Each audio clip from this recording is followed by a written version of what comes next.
Wait a second. There's no way I accidentally clicked live. There is no way I accidentally clicked live on this thing already. I cannot get my crap straight here, guys. All right. Well, here, let's just do it.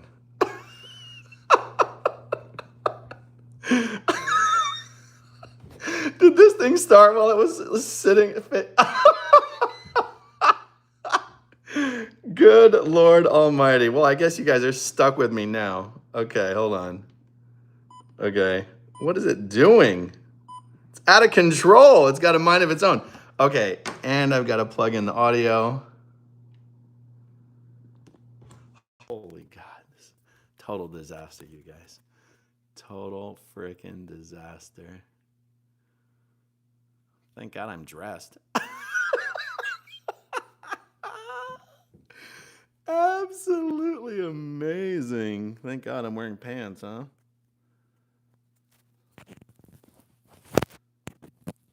Oh, now you guys are going to hear me scrape my mouth. Oh, screw it. Screw it, you guys. Screw it. Okay, fine. Here we are. Let's see. Can you guys tell me if the audio sounds like I'm using the right microphone?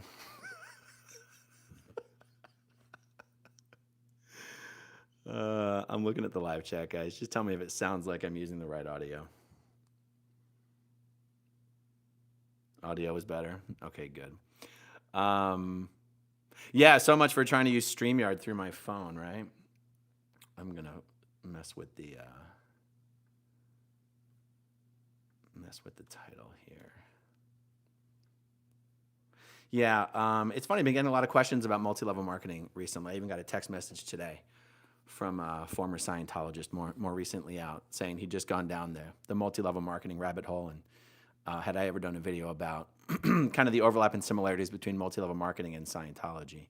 The overlap between these worlds is really interesting.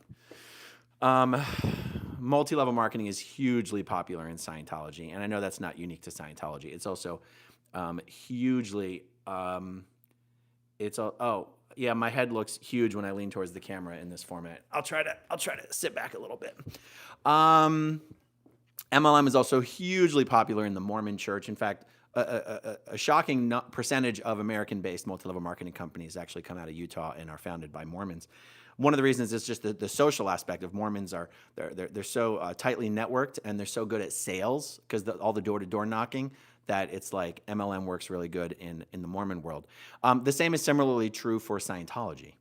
Even Tom Cruise's sister, Marion Henry, was an Herbalife distributor. In the Scientology org in Philadelphia, where I spent a lot of my time in Scientology, Scientologists were always pitching, using the org to pitch their latest MLM.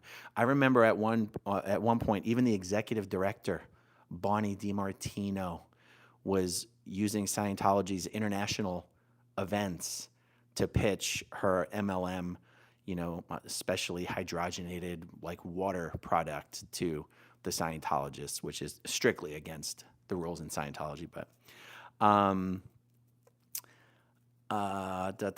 even my Scientology world, the multi-level marketing world, and my hedge fund research world collided when I ended up working with Bill Ackman on investigating Herbalife.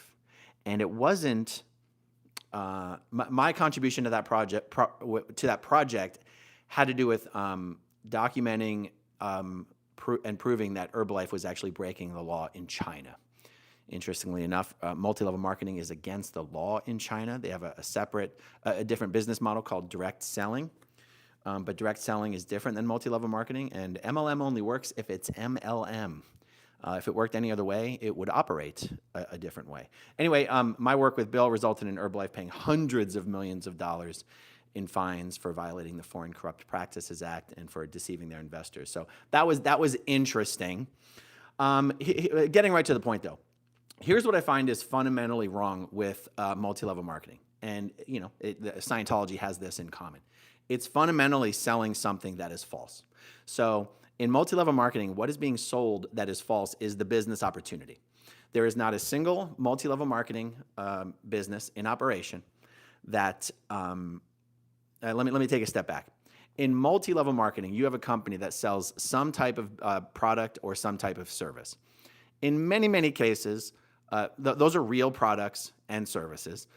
They may be subpar products and services. They may be average products and services. Very rarely are they very good products and services. But when we're talking about MLM, you have a company that delivers a product or a service, and you have distributors, people who sign up with the company for the business opportunity of selling the products and the services. However, a distributor is told, you can make some money. And by the way, a distributor is not an employee. You're basically, you own your own business, essentially. You are told you can make some money selling the products and the services. You can do okay. But the way to really make money is to recruit people under you to also sell the products and services, and you will get a cut of the revenue of everyone you recruit. And you'll get a slightly smaller cut of the revenue of everyone they recruit. And you'll get a slightly smaller cut of the revenue of everyone they recruit.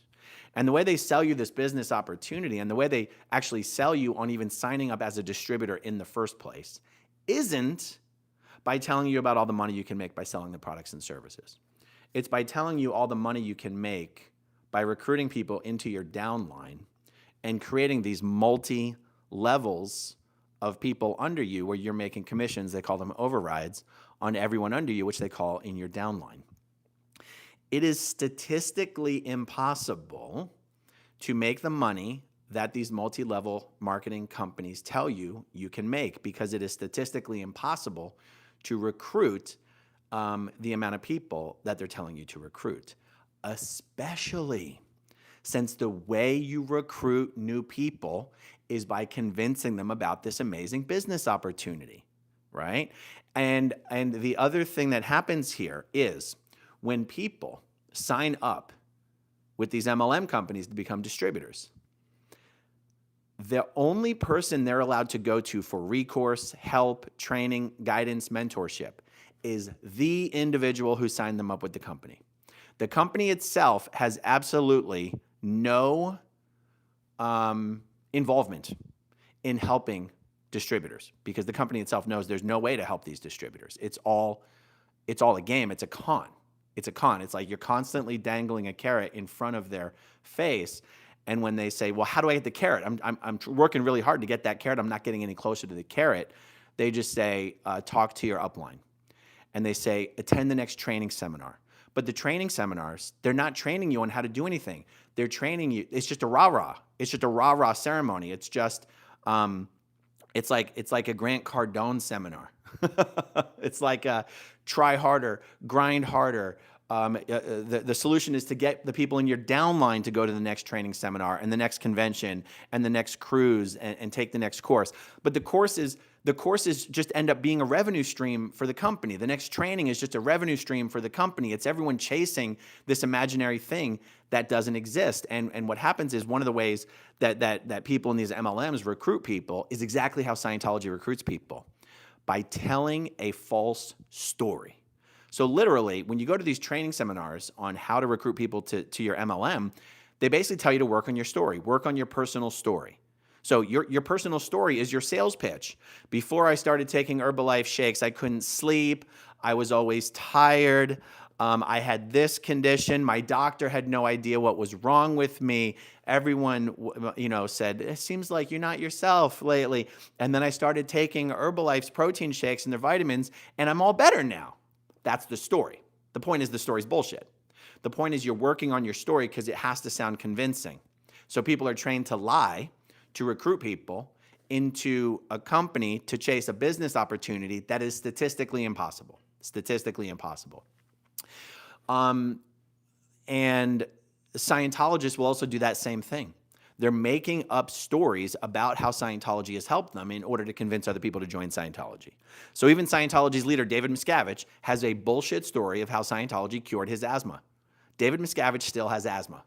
David Miscavige has an oxygen container under his desk at his office at the International Management Base. Whether he goes to the base or not is up for debate. But the people who work with David Miscavige at the International Management Base of Scientology says he has an oxygen tank under his desk in the event and for when he needs it for his asthma attacks. You have Heber Jensch, the president of the Church of Scientology, who's not really the president anymore, but Scientology won't tell you that, who I just did a video earlier this week of a radio interview he did in 1991 claiming that Scientology cured him of radiation burns that he got when he was 15 years old as a result of of the government doing a bunch of nuclear testing in his hometown in Utah. Heber Jensch just happens to come from a giant Mormon family. Well, I mean, Heber Jensch, this incident that he tells of him and his friends almost dying of radiation burns happened when he was 15 years old. He didn't get into Scientology until he was over 30 years old. So I don't know how Scientology saved him from dying from his radiation burns. And of course, Heber Jensch claims that Scientology's sauna and vitamin program is what cured him of his radiation burns and radiation poisoning. It's a totally false story. Now, when it comes to multi-level marketing, one of the other things is that you're given all these financial incentives, and in order to qualify, so not only do you work for the company, right? Not only you're an independent contractor, but you work for the company. You're supposed to sell products and services. You're supposed to recruit people, but there's a catch. You yourself have to purchase a certain amount of product, a certain dollar amount of product from the company every single month. And they tell you that, and you have to keep purchasing the product every single month. Guaranteed revenue to the company. You don't need this product. You're not going to consume this product. The company tells you, you just sell the product. Just sell it to people. So you're literally supposed to sell the product to people who have nothing to do with the company. And then you're supposed to recruit people in your downline who are also, in their own right, purchasing a mandatory dollar amount of product from the company every month. So everyone in the company is competing to sell this relatively generic white label product that's not really, there's no unique selling proposition to these products. Like Herbalife, you've got protein shake. Well, anyone in the world can walk into any store and buy protein shake for dirt cheap. There's nothing special about Herbalife's protein shakes. And would you rather buy protein shake from the store, or would you rather buy a protein shake from your friend? I don't know. It seems a little suspect buying protein shake from your friend. Okay, I lost my train of thought. So, So in order to qualify for these incentives, you have to continue buying the product. You can't even say, all right, well, I'm just going to focus on recruiting people. I'm not going to focus on selling product, and so that's why I'm not going to buy product either. Be like, nope. You check out of the the bonuses. You're supposed to get extra, but you're supposed to like level up on your commission structure. Yeah, that's right. The commission structures for these things are somewhat complicated, but it's like once you grow your downline to a certain size, it's like your commission level bumps up. You level up, but you only qualify for the level up if you yourself continue to buy a certain amount of product from the company, even if you're not selling the product. You're not allowed to go to the company and say, I haven't sold everything I bought last month, so I'm going to skip my order this month. Nope. So the company ends up with a ton of people working for it who are kind of, I want to use the word slaves. I don't throw that word. I'm not just throwing that word around to be, hyperbolic, but it's guaranteed sales. In this case, we're talking about Herbalife.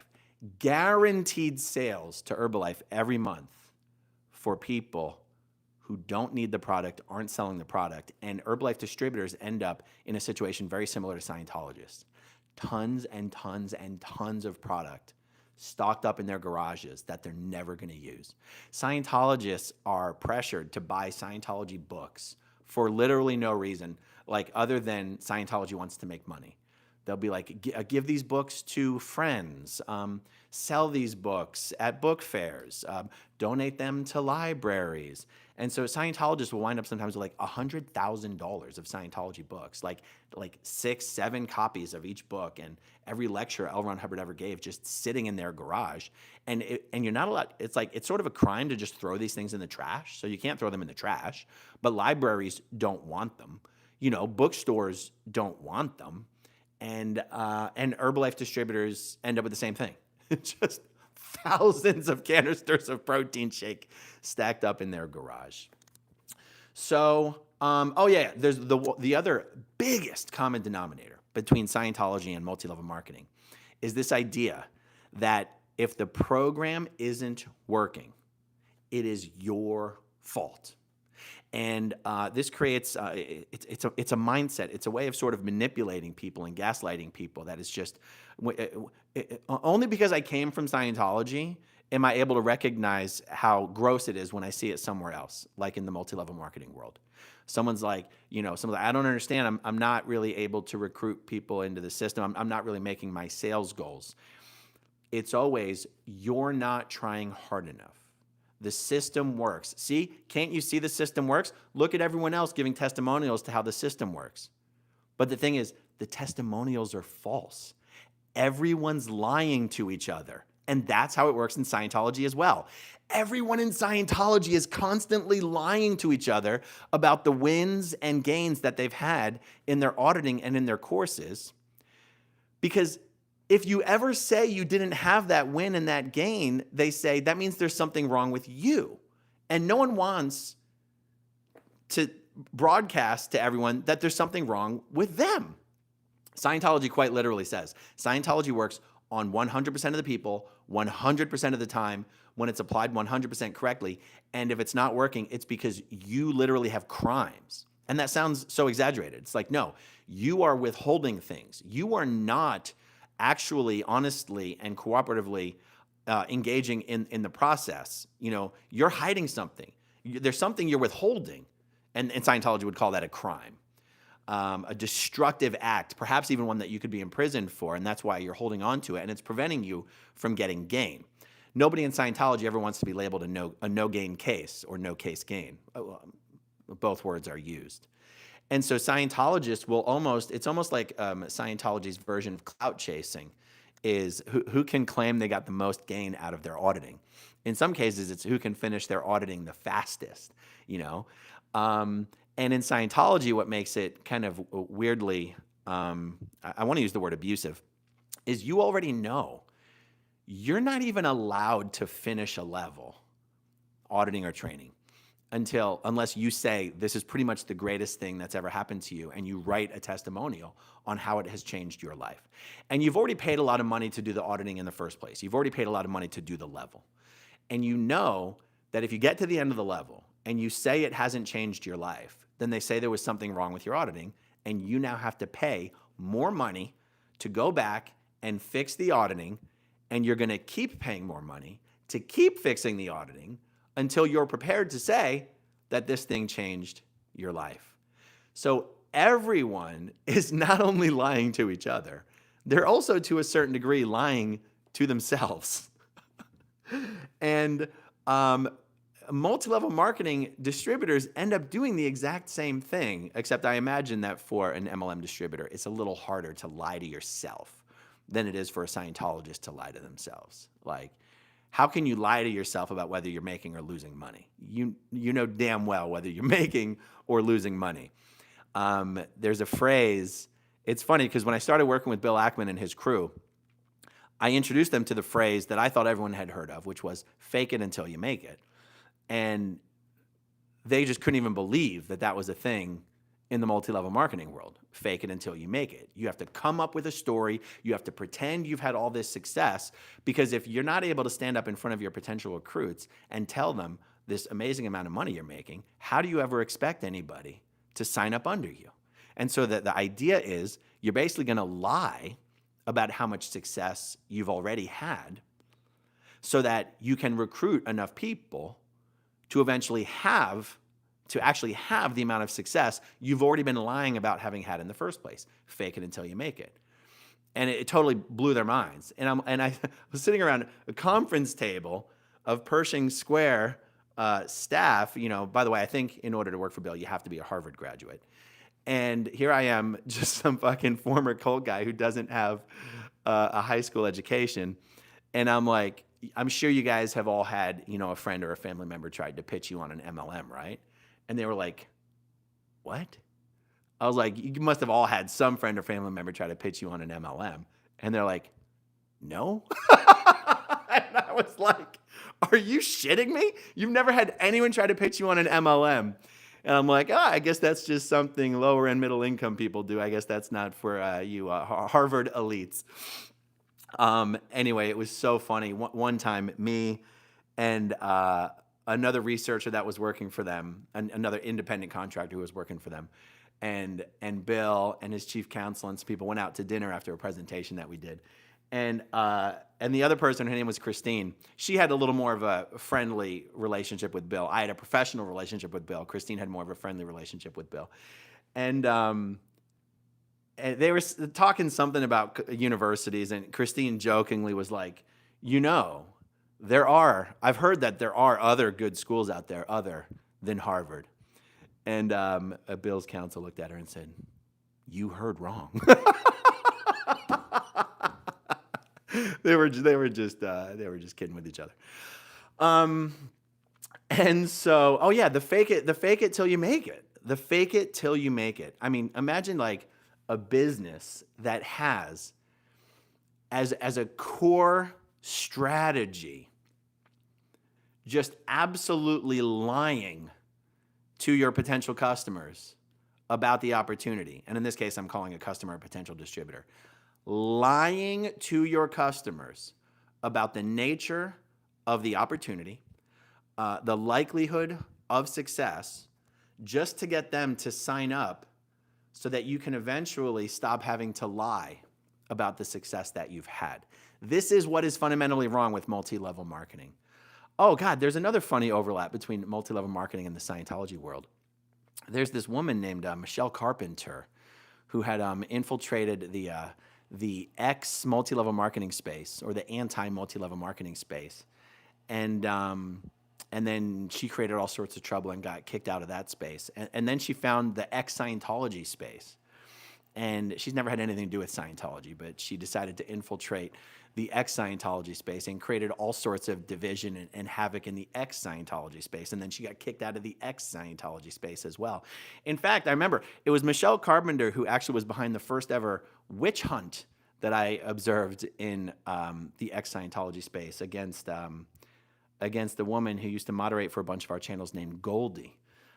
Michelle decided to try and dig into Goldie's past, even though like Goldie's wasn't even her real name to the best of my knowledge. But someone decided Goldie's a little bit too popular. Let's dig into her past and find some things we can try to cancel her for and get her kicked out of the community. So that's kind of a strange overlap between the MLM world and the Scientology world. Both the anti-MLM space and the anti-Scientology space both decided that Michelle Carpenter was too much of a toxic nightmare to tolerate and got rid of her. So that's a funny story. Scientology is very much like that. Yeah, I've never wanted to really dedicate any videos to multi-level marketing. It's not, I try to stay in my lane. I'm good at talking about the Scientology stuff. I've had exposure to the MLM world. In fact, one time, even after leaving the C organization when I was between jobs, there was a multi-level marketing company called World Financial Group. And there's a Scientologist who's very high up in the World Financial Group multi-level marketing company. And his name is Michael Coleman. He's a guy a lot of second-gen Scientologists will know. He went to the Delphi School, and he's just got tons and tons of contacts. And I remember he had recruited another second-gen Scientologist that a lot of people in the Scientology world will know, Malia Schneider. And I forget who Malia's boyfriend was at the time, but he was also an ex-Sea Org member. And they created the Clearwater chapter of World Financial Group. And I got roped into this thing, and I signed up as, it wasn't called a distributor. I forget what they call it. And I went and I got licensed to sell life insurance, health insurance, and annuities. And I even purchased a life insurance policy through them, a variable universal life insurance product that I had up until recently. So it's an example of a company, like it's a financial services company. Like they sell legitimate financial services products. There's nothing weird or fraudulent or suspect at all about the products that the World Financial Group sells. But it is a multi-level marketing company. And when you sign up as a distributor, I forget what word they use. It's not distributor, an agent, sign up as an agent. You're not doing so just for the money you can make selling life, health, and annuities products. You're doing so for the financial opportunity of the business opportunity. That's what they call it, the business opportunity. And I will repeat, to the best of my understanding, the business opportunity in any multi-level marketing company is it's impossible. It's a fraud. It only works if you're one of the early adopters in the company. And that's actually one of the reasons why there are so many MLM companies is what will happen is you will see people that they basically are they basically start company after company after company, because the people who make all the money in an MLM are the founders and the earliest recruits. And you'll notice that the highest level members in these MLM companies, if you look into their histories, they were also some of the highest level members in an earlier multi-level marketing company. And a pyramid scheme can only last for so long. And once the recruitment starts to dry up, once the product sales never dry up. That's the thing, because the products of these companies are not being purchased by people outside of the pyramid. The products of these companies are being purchased by its own distributors that are making their monthly required product purchases. That's what makes these things a scam. It's a whole bunch of hamsters running on their wheels, trying to meet these sales criterias and wondering why they can't make any progress. And anytime they ask someone for help, the person who recruited them, all they're told is go to the next training seminar, go to the next conference, go to the next whatever. And the purpose of those training seminars and the conferences is just to give everyone a pep talk. Don't give up.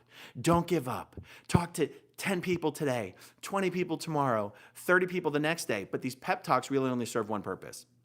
It's not to get them better at recruiting. It's to keep them sold for as long as possible, that if they just keep trying, they will eventually make it. The goal is to keep these people in the system buying their monthly required product purchases for as long as possible until they give up or go broke. And I believe there's even a documentary on Netflix called Betting on Zero, and it is about Bill Ackman's Herbalife trade.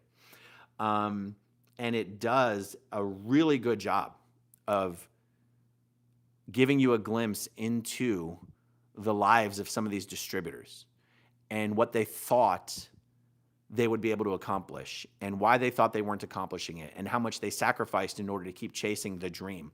And that's why these MLM companies are always showing you distributors off on yachts and planes and glorious vacations and passive income and traveling the world and, you know, accomplishing your life's dreams, because they're just trying to keep the recruits in the system, making their monthly purchases for as long as possible.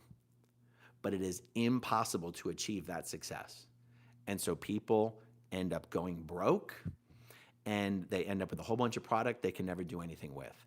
Scientology is exactly the same way. They are chasing a carrot that they can never reach. L. Ron Hubbard never reached these things. Yeah, I'm seeing someone mention Patrick Bet-David. It's actually why I don't like Patrick Bet-David. He is a guy who has made all of his money on multi-level marketing and acts like he's just some pull yourself up by the bootstraps serial entrepreneur who grinds his way to success. And it's like, the reason he acts like all it takes is hard work is because that's the message. That's how you keep people in the pyramid. All it takes is hard work. If it's not working for you, you're not working hard enough. Yeah. That's probably, I didn't want to make this a long video or anything, but let me see. I covered that. Yeah, I mean, that's pretty much it, guys. I'm doing this from my phone, so it's very, very hard for me to see comments or anything like that. And there is one more video I'm going to try to squeeze in before I go downtown. to protest tonight. Guys, we got a very, very, very special guest coming tonight. We're going to be in downtown Clearwater, 6:30 p.m. To 8:30 p.m. If you're anywhere in the Tampa Bay area, please come out and join us. It's a blast.